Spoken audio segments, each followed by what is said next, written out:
Okay అండి, ఇప్పుడు మన రాష్ట్ర ప్రభుత్వం గౌరవనీయులు రేవంత్ రెడ్డి గారికి ముఖ్యమైనటువంటి పథకాలు ఏవైతే ఉన్నాయో ఈ 4 పథకాలకు సంబంధించి 2024 మార్చి 31వ తారీఖు లోపు అంటే ఒక ఆర్థిక సంవత్సరంలో ఎవరైతే 20 రోజులకు పైబడి ఉదాహరణకి నా పేరు పద్మయ్య నాయుడు నా పేరు వచ్చి దాంట్లో నాకు ఒక 2 ఎకరాలు ఉంది.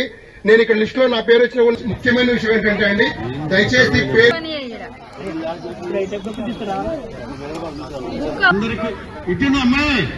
ఇది ప్రశాంతంగా జరుపుకోవాలి. ఇప్పుడు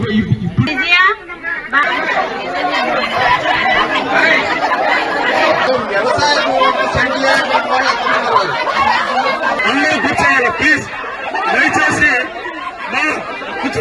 ఆ పేర్లన్నీ కూడా ఇంకా 50 అయినా ఇల్లున్నా కానీ 100 ఉన్నా కానీ. ఓకే అండి, ఇప్పుడు గ్రామ సభలు ముగిశాయి. ఈ నెల 21వ తారీఖు నుంచి గ్రామ సభల కార్యక్రమం కొనసాగింది. 4 రోజుల పాటు భారీ ఎత్తున గ్రామ సభలు నిర్వహించారు. అన్ని చోట్ల కూడా దరఖాస్తుదారులు పెద్ద ఎత్తున తరలి వచ్చారు.